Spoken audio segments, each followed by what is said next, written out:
I can lay in bed and work my air conditioner with my phone. Well, what's up guys? This is Daniel from Arms Family Homestead, and as you can see, I'm back out at our new cabin property, and this is the first time I've been here since Houston and I came out and stayed the night. And we got a lot of rain that day, or that night, and the following day. You know, I told you guys the creek got up and all that. We got about 4 to 4.5 inches of rain, so you guys need to see the pond. Well, we have a pond now for sure, but the main objective for today, do some cleanup out here. Got a few projects going, and I've got to solve one issue and that is the burning question everybody's been asking, in how are you going to stay cool in this cabin? Because as you guys know, Oklahoma gets brutally hot in the summertime, and this is just a little small cabin. It's made out of styrofoam panels. Basically, it's 2 layers of sheet metal with styrofoam in the middle, so it's got about 2 inches of insulation. I have no clue what the R value rating is on this little cabin. I didn't build it, I didn't have it built, it was just here on our property. This cabin was actually, I did ask the previous owner, and he said he had it installed here in 2014. So considering the fact that it's been here for what, 8 years now, it's in excellent shape, excellent condition. You know, we added the 2 windows, but other than that, I mean, the thing should last for a very long time. This is the only exposed wood on the whole cabin, really. That's pretty much the only wood other than the floor. Everything is metal, and that really kind of surprised me when we started tearing into the walls of this cabin to put those windows in. I would have thought there would have been some sort of wood framing in there. Well, I thought wrong. It's literally just styrofoam panels. It's built like a walk-in cooler. So maybe that works to our advantage in keeping this thing cool. The second thing that's going to work to our advantage is, look how much tree cover we have. This thing is in the shade. It's, I would say, 90% shade the entire day. There may be a few hours where it gets a little, you can see a little bit of dabbled sunlight hitting it. But like if we wanted to run solar panels on the roof of this thing, there's no way. They would not pick up enough sunlight. The only way we can do solar power out here is if we run a cable and run out into the field that way, or out on the other side of the driveway or something. So I do have a really good solution we're going to work on today for an air conditioner to cool it, and then we'll work on heat later. But let's go over here and take a look at the pond. So from the time that we first looked at this property up until just about a week ago, a little over a week ago, this pond was almost completely dry. And it's been a very dry spring for us, no doubt. Like, we're in, I would say, near drought conditions. We did get 1 4-inch rain about a little over a week ago. So the pond, I don't know, when you buy a property, when you come across a new property and you're not familiar with how water flows on the property and what the ponds do, how much runoff water they catch, if they're spring fed or not, which obviously this one was not spring fed because it was dry, other than one little puddle when we closed on it. You're always curious how much water they catch. Well, here's what 4 inches of rain does to this pond. I would say it came up, I'm not gonna walk out in there and show you guys how deep it is, but I would bet it's 6 to 7 feet deep. I'm standing kind of at the edge of the pond near the emergency overflow spillway, and I know it's really hard to see elevation on camera. It's almost impossible. But so there's, you know, we cleaned off the dam, the emergency spillways here, so it could still come up, I would say, another good 3 feet before it would actually go around that emergency spillway. And it is nowhere near full. As you can see, we've got several more feet that we could come up the pond dam before it's full. But I think the spillway pipe out there, which you can't see it, it's covered up with mud. The previous owner said that was from a beaver. But I brought a broken golf club, and I'm just gonna stick this golf club in right at the water's edge, right there. Just stick it down in the mud, and that will mark where the water is today. It's the first week of June, so that'll give us an idea. We can come back in a week or two and check the water level just to see if this pond is holding water very well, even though I know, and you know, we're gonna have to drain this. We're gonna have to drain all the water out because I want to make a much bigger pond. That was my goal before it rained. Well, now we're just gonna have to pump the water out. But there are a couple interesting things that I noticed while looking at this pond this morning. So here's where the spillway pipe is, somewhere in that mud hole. The previous owner said beavers covered up the spillway pipe. So it's in there somewhere, but I know for a fact it's too low and it's draining water out even through the mud, because we could hold another easily 4 feet of water here. But let's look at the back side. So the spillway pipe on this side, you know, is the standpipe's over in the mud somewhere, and then it goes under or through the pond dam and out the back side. Well, here's what the back side of the pond looks like. So this is just the like a catch pond, and there's a big ditch. It's kind of hard to see through the trees, but it'll drain out down through there. But look how much water is standing back here, and you can see there's the end of the spillway pipe, and water is standing in it now. So that pipe goes through the dam and then makes a bend and comes up on the other side somewhere. But I think water's coming through that spillway pipe, and we're never going to be able to really fill the pond. And that's not the only curious, interesting thing. So all of this on the back side of the pond we cleaned off, because the goal is to push all the mud and dirt out of the pond and backfill over here, basically just make the pond dam a lot bigger. We've got a few more trees to take out when we get an excavator out here. But it hasn't rained in, that big rain was 8 or 9 days ago. Look how much water. Okay, everything's dry, right? This is all dry. Dry, I mean, there's no water standing in holes back here, but there's several places. Look how much groundwater we're holding here. I mean, it's all the way around. It's not just right behind the pond. I mean, there's a huge hole of water right there.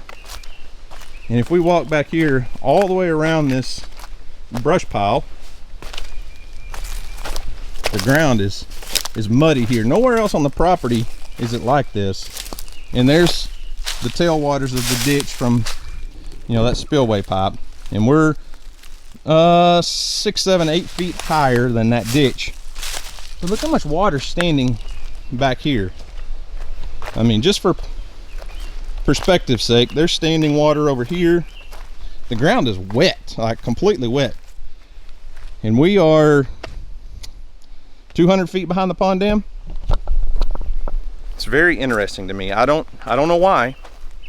Maybe we have a really shallow groundwater here in this area. I'm not saying there's a spring, but for some reason this area behind the pond dam is sure holding a ton of water.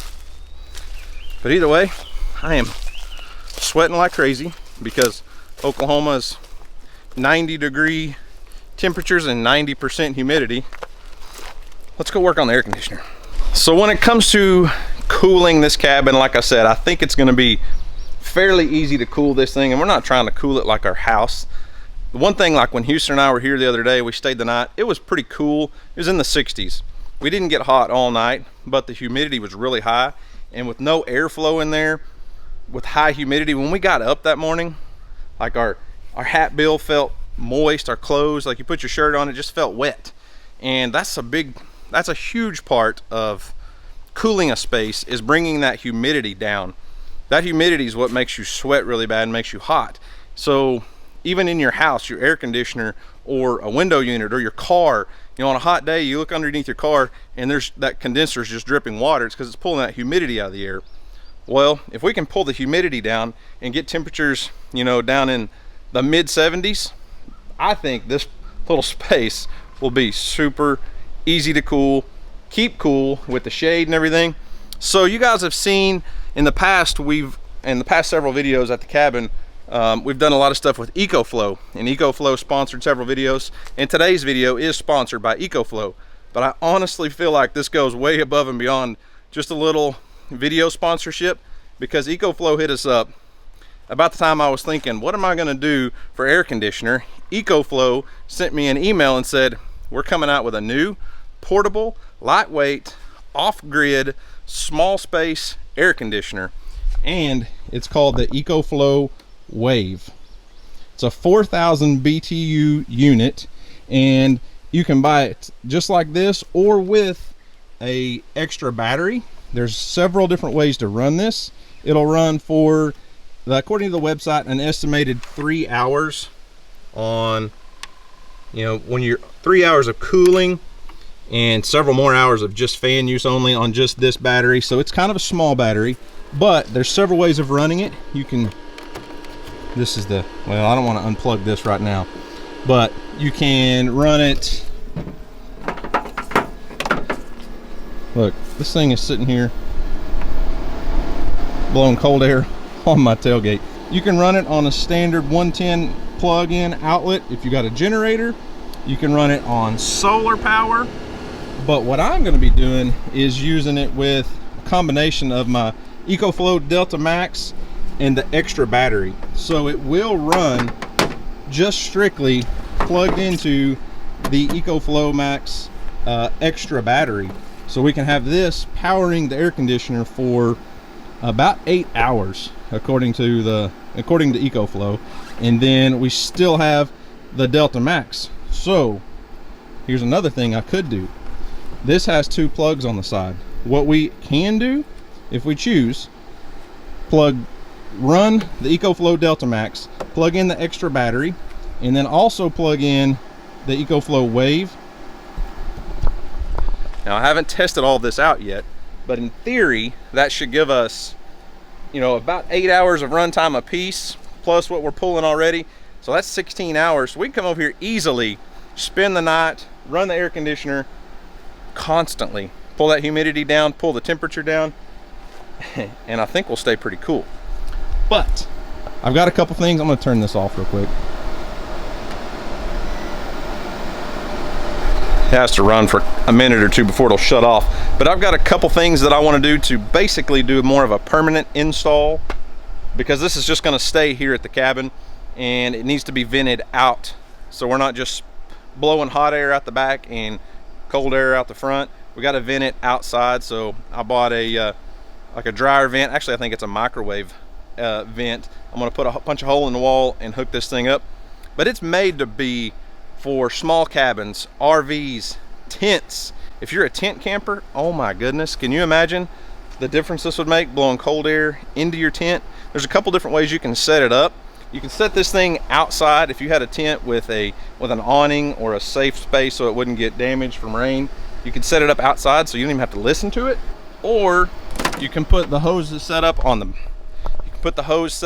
the back of the unit and leave the unit in your tent so that it's not going to get stolen or get rained on or anything.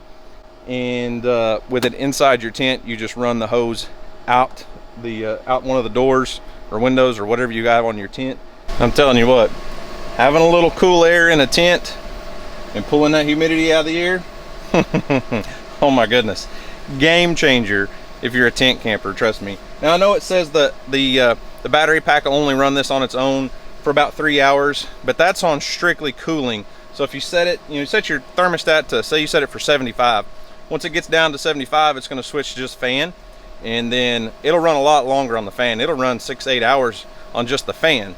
So it'll alternate. You should be able to get most of a night off of just that battery alone. But like I said, the way I'm going to be doing it, we'll get a lot more run time out of it. All it takes is a little bit of cool air to make everything so much more comfortable. And that's the goal with the cabin too. So here's what I'm thinking about doing with this EcoFlow Wave, is putting it in this little corner. It's such a small wall. About the only thing I could do with this corner is just a shelf. And when the air conditioner's on, it's going to blow the cold air directly towards our beds. I'm kind of trying to make sure I get the right layout for this, because I do have to punch a hole in the wall. It is going to be, semi-permanent, and it's home-based location here. So I did set it up on a cinder block. I may build me a wooden stand to set it on just to get it elevated a little bit, because it does, during high humidity, it does have a water drain. So to drain the water, I don't want it sitting directly on the floor, but I'm gonna punch a hole in the wall, set our vent up, and then we can hook our tubes up and we should be good to go.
Well, there you have it. Installation is done.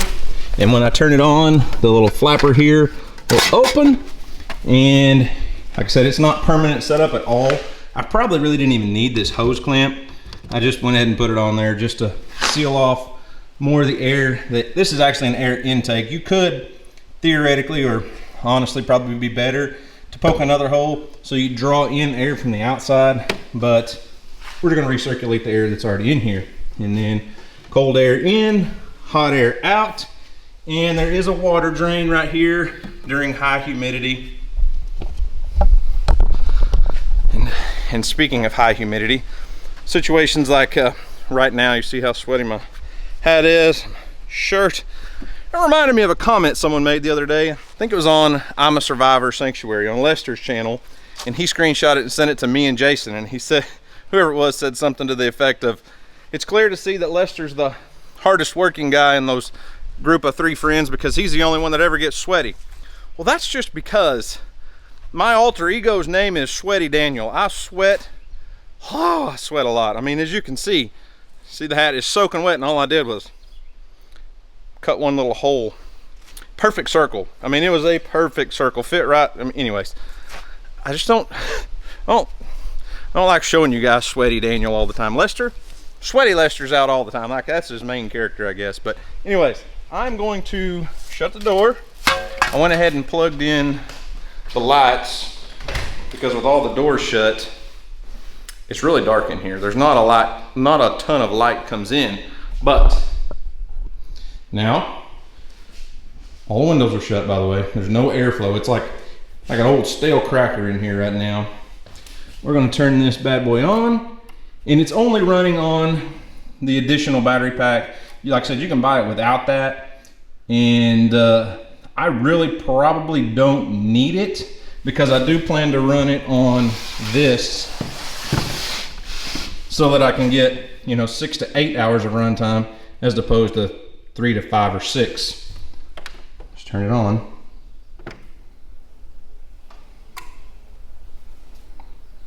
Come on.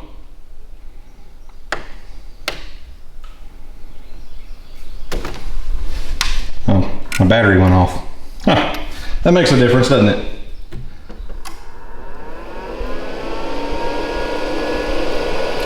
I'm turning the fan all the way up, and the temperature,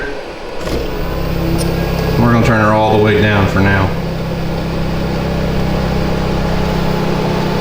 Ice cold air, oh my. It's not gonna sound good on the fan, on the mic, but whew. We've got air conditioning. Ah. Oh my goodness. So, like I said, we have the bed set up right here, which that's the next project. I'm not real sure. I may I'm not sure what I'm gonna do for bed. I'm gonna get a queen bed in here, but the loft situation, we may hold off on that. I don't know, we'll see. But the bed situation, when we're laying in bed here, whatever mattress it may be, the EcoFlow Wave is blowing directly at us. Oh, and it's gonna really work, I think. So while I sit here and cool off just a little bit, I went ahead and added the EcoFlow Wave to the EcoFlow app. And this is something else pretty cool they have. I can control the wave, I can control my Delta Max, see all the current information, statistics on each one of them. And on the wave, I can set temperature, the fan speed, put in eco mode. I can set a timer, so I can lay in bed and work my air conditioner with my phone. I can turn off my lights with my phone, all through the app. I mean, once you're in the, let's call it the EcoFlow ecosystem, all of their pieces work through the app and communicate with each other, and it's pretty interesting stuff. This is way over my head, but huge thank you to EcoFlow for sending us this unit. Kind of cooled off a little bit. It's cooling off in here pretty quickly, but I think I'm gonna go fire up the four-wheeler and check out some of my mineral sites and put out a little fresh mineral. Look around, look for some deer sign. Look at this, where my vent is. Check it out, working like a champ. There's a lot of air coming out of that. I don't know. I'm sure it's, yeah, you can hear it on the mic, I'm sure. So if you're interested in picking one of these up, they're on pre-order still, but you can go to their website. There's a link in the description box, or you can go to the website and use code ARMSWAVE, and you'll save 50 bucks off your purchase of one of these things up until, I believe, June 13th. And like I said, they've got tons of different battery banks, solar generators, all kinds of cool stuff. I mean, this air conditioner, I can literally leave everything here if I want, set up solar panels to charge my EcoFlow, all of my EcoFlow system, and then run my air conditioner, and that's pretty awesome. If there's not enough sun, I can plug it in my pickup truck, I can take it home, plug it into the wall outlet, and charge everything up, bring it back over here, whatever I need to do. It's a pretty cool system. So anyways, I'm gonna fire up the four-wheeler and go check some mineral sites and see if we can find any deer sign.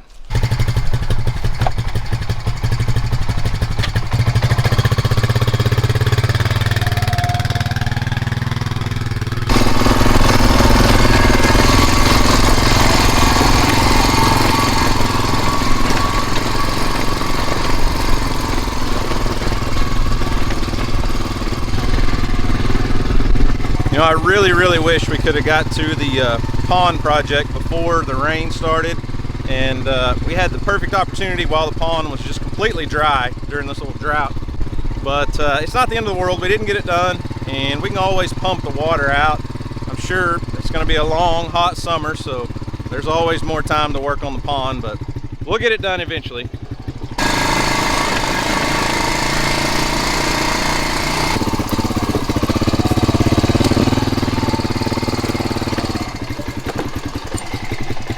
Huh. I wonder what knocked my antenna down.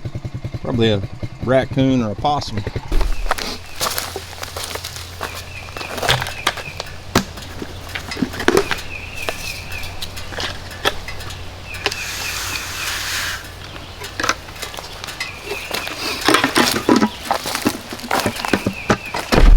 So right now the deer are really working hard to grow antlers. They're growing incredibly fast. We were at Jimmy Houston's just the other night, and he's got those pen raised deer and his albino buck, and man, when they're in velvet, those antlers take a lot of minerals and a lot of nutrients and a lot of stuff to grow. So that's why we're doing our best to keep our mineral sites fresh this year. We're using Lucky Buck mineral, and the stuff smells amazing. It smells like apple. I could eat it like a candy, really.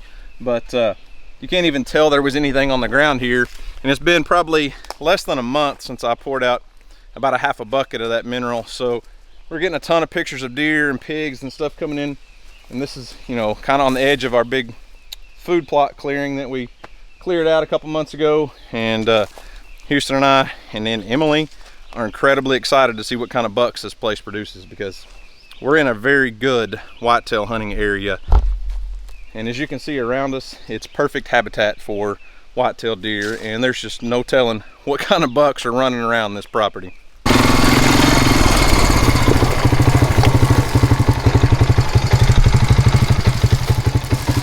Congratulations, thanks for the trash.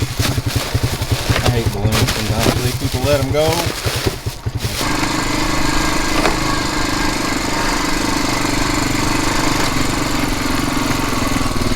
Our hay meadow out here is about, I would say 12 to 18 inches tall right now. It's gonna be really awesome to see how much hay we get off of this. It'll probably way more than what we need, especially since we sold the mini Herefords. But I got a brother-in-law that keeps buying more bison, and he needs a lot of hay. So more than likely, I'm guessing this will probably make 30, somewhere between 30 and 40 round bales, and probably be splitting it with old Dusty Baker.